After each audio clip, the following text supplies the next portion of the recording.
Hello and welcome to bouncing knowledge. CSS3 के video tutorial series में आपका एक बार फिर से स्वागत है। आज के इस सेशन में हम जिन टॉपिक्स को कवर करेंगे, मॉड्यूल 9 में कलर्स और बैकग्राउंड्स टॉपिक हम डिस्कस कर रहे हैं और आज का हमारा टॉपिक जो है वो है how colours work in CSS। तो इस सेशन को शुरू करने से पहले हम आप सबसे रिक्वेस्ट करना चाहेंगे कि अगर आप इस चैनल पर नए हैं तो प्लीज़ इस चैनल को सब्सक्राइब कर लीजिए और साथ में लगे हुए बेल आइकन को भी प्रेस कर दीजिए। वीडियो पसंद आए तो उसे लाइक और शेयर करना मत भूलिएगा। तो चलिए टॉपिक को शुरू करते हैं। सबसे पहले कलर्स की वर्किंग समझ लेते हैं। जैसे कि हमने प्रीवियस ट्यूटोरियल में ये डिस्कस किया था कि टेक्स्ट का कलर और बैकग्राउंड का कलर हम किस तरह से चेंज कर सकते हैं। तो उसे चेंज करने के लिए हमने जो मेथड यूज़ किया वो नेम्ड कलर्स का मेथड था।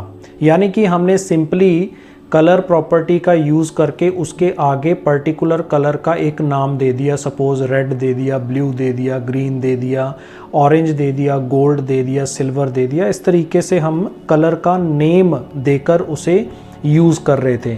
लेकिन CSS हमें सिर्फ नेम तक ही सीमित नहीं रखता है। मिलियंस ऑफ कलर्स हैं जिन्हें हमारी आंखें ऑब्ज़र्व कर सकती हैं। तो नेम्ड कलर्स के अलावा हम और भी बहुत सारे कलर्स को यूज़ कर सकते हैं। तो CSS के अंदर हमें बहुत सारे ऐसे तरीके उपलब्ध करवाए गए हैं जिनकी हेल्प से हम क्या कर सकते हैं, अपनी कलर्स को एक्सप्रेस कर सकते हैं, उनको किसी ना किसी वैल्यू से रिप्रेजेंट किया जा सकता है। तो RGB कलर जो है वो आज का हमारा मेथड है जिसको हम डिस्कस कर रहे हैं। नेक्स्ट वीडियो ट्यूटोरियल में हम हेक्साडेसिमल मेथड को भी डिस्कस करेंगे। तो जो हम कंप्यूटर्स पे कलर्स यूज़ करते हैं वो मेनली 3 कोर कलर्स के मिक्सचर से बनता है, जिसमें रेड कलर है, ग्रीन कलर है और ब्लू कलर है।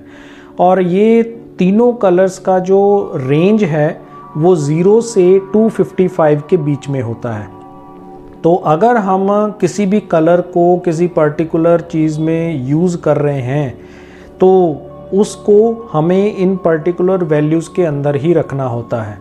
तो अगर हम किसी कलर को डिफ़ाइन कर रहे हैं RGB सिंटैक्स के लिए तो उसका सिंटैक्स कैसा होगा, यहाँ पे हमने यूज़ किया है कलर प्रॉपर्टी यूज़ करनी होगी और फिर उसके बाद हम RGB एट्रीब्यूट को यूज़ करेंगे। और यहाँ पे हमने 3 वैल्यूज़ स्पेसिफाई की हैं, 0, 0 एंड 0, जिसका मतलब क्या है कि आपका जो टेक्स्ट है वो कम्प्लीटली ब्लैक कलर में आएगा। तो जो हमने यहाँ पे डिफ़ाइन भी किया है कि 0 का मतलब रेड और ब्लू और ग्रीन कलर्स के लिए मतलब है कि ब्लैक कलर ही रिप्रेजेंट होगा। और दूसरी तरफ हम इसको स्केल कर सकते हैं।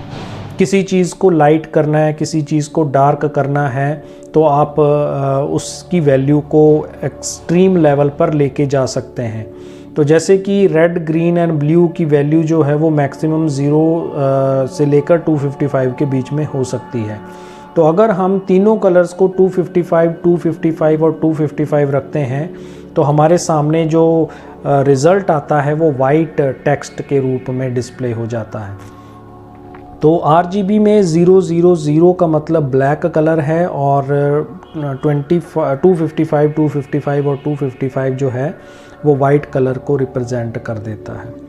तो इसी को हम ट्रांसपेरेंसी के साथ भी यूज़ कर सकते हैं कि अगर आपको अपने कंटेंट पे ट्रांसपेरेंसी यूज़ करनी है तो हमें RGBA का यूज़ करना होता है, जो हमें चौथी वैल्यू स्पेसिफाई करने की परमिशन देता है, जो आप कलर की ट्रांसपेरेंसी अप्लाई करने के लिए यूज़ कर सकते हैं।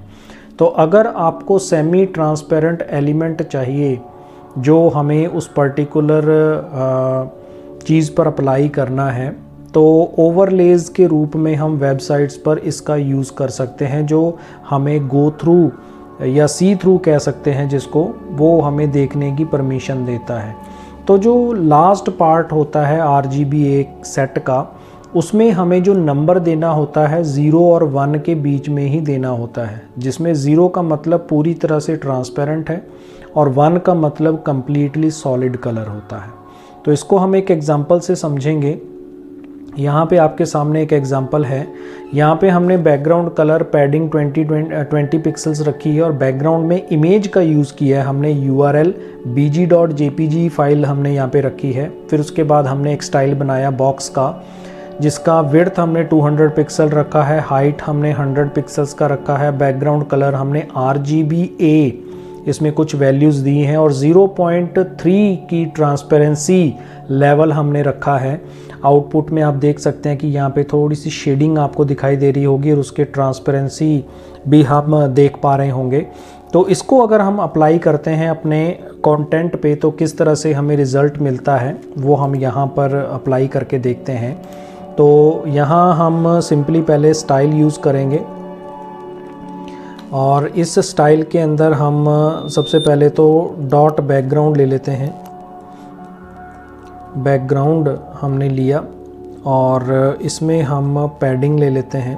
पैडिंग हमने दी सपोज़ 20 पिक्सल्स की और फिर उसके बाद यहाँ पे बैकग्राउंड इमेज ले लेते हैं। बैकग्राउंड इमेज हमने लिया और इसमें मैं URL दे देता हूँ, URL, और सिंगल इन्वर्टेड कॉमा में सपोज़ मेरे पास bg2.jpg नाम की फ़ाइल है, JPG नाम की फ़ाइल है, उसको मैं यूज़ कर लेता हूँ। और फिर उसके बाद यहाँ पे सेमीकोलन लगा दिया। ये हमारा स्टाइल ख़त्म हो गया। फिर उसके बाद डॉट बॉक्स नाम से हमने एक और स्टाइल क्रिएट किया। इसमें हम विड्थ रख रहे हैं, वाइडर नहीं, विड्थ हमने देनी है। इसमें विड्थ मैंने 200 पिक्सल्स की रखी। फिर उसके बाद हाइट हम इसमें दे रहे हैं 100 पिक्सल्स की और फिर उसके बाद यहाँ पे बैकग्राउंड कलर हम लेंगे, बैकग्राउंड कलर, और इसमें मैंने लिया RGBA और इसमें मैंने 111 वैल्यू ली। फिर उसके बाद 128 वैल्यू और फिर 168 और फिर उसके बाद 0.3। ये ट्रांसपेरेंसी का लेवल है जो मैंने यहाँ पे स्पेसिफाई कर दिया। फिर उसके बाद नेक्स्ट ले लेते हैं हम पैडिंग। पैडिंग हमने इसमें दे दिया सपोज़ 10 पिक्सल्स का, 10 पिक्सल, और कलर हम इसमें दे देते हैं सपोज़ वाइट कलर हमने इसमें स्पेसिफाई कर दिया। तो ये हमारा स्टाइल क्रिएट हो गया। फिर उसके बाद हमें यहाँ पे डिव यूज़ करना है। तो सबसे पहले हमने डिव यहाँ पे यूज़ किया और इसमें हमने क्लास प्रॉपर्टी यूज़ की। इसमें हम बैकग्राउंड ले लेते हैं, बैकग्राउंड जो नाम हमने दिया था क्लास का, और इसमें हम एक और डिव यूज़ करेंगे और इसमें हमने क्लास यूज़ कर दी बॉक्स और इसमें हम सिंपली एक टेक्स्ट लिख देते हैं बाउंसिंग नॉलेज, और इसमें देते हैं बूस्ट योर स्किल्स। ये हमने इसको सेव किया फाइल को और यहाँ पे हम इसको रन करेंगे फाइल को। 28 नंबर हमारे पास फाइल है, इसको मैं डबल क्लिक करके रन करता हूँ और यहाँ पे आप देख सकते हैं कि ये हमारे साथ रिज़ल्ट जनरेट हुआ है। तो ये बैकग्राउंड यहाँ पे आ रहा है और ये इसका स्टाइल यहाँ पे डिस्प्ले हो रहा है। तो ये ट्रांसपेरेंसी है। अगर हम इसको ट्रांसपेरेंसी को कम या ज़्यादा करना चाहें तो सपोज़ मैं इसको थोड़ा सा बढ़ा देता हूँ, ट्रांसपेरेंसी कम कर देते हैं। तो यहाँ पे आप देख सकते हैं कि F5 करने पर, इसको रिफ़्रेश करने पर ये थोड़ा सा डार्क हो गया। तो अगर हम इसको 1 पॉइंट पे ले जाएंगे तो ये कम्प्लीटली ट्रांसपेरेंसी बंद हो जाएगी और 0 पे ले आएंगे तो फुल ट्रांसपेरेंसी आपको दिखाई देगी। तो उसके अकॉर्डिंग आप इन वैल्यूज़ को सेटअप कर सकते हैं। और कलर्स को कैसे यूज़ करना है ये हम RGB पैटर्न को, मेथड को हमने आज के इस वीडियो ट्यूटोरियल में सीखा है। आई होप कि आपको ये कॉन्सेप्ट अच्छी तरह से क्लियर हो गया होगा। नेक्स्ट वीडियो सेशन में हम हेक्साडेसिमल से किस तरह से कलर्स को हम यूज़ कर सकते हैं, इसका दूसरा मेथड हम नेक्स्ट वीडियो सेशन में कंटिन्यू करेंगे। तो इस वीडियो में फ़िलहाल इतना ही। Thanks for watching, keep on learning with us, stay tuned for upcoming videos. And always stay blessed. अगर कोई भी प्रॉब्लम होती है या किसी चीज़ का आप सॉल्यूशन जानना चाहते हैं तो प्लीज़ वीडियो के नीचे कमेंट सेक्शन में अपने कमेंट्स लिखना ना भूलिएगा। Thanks for watching.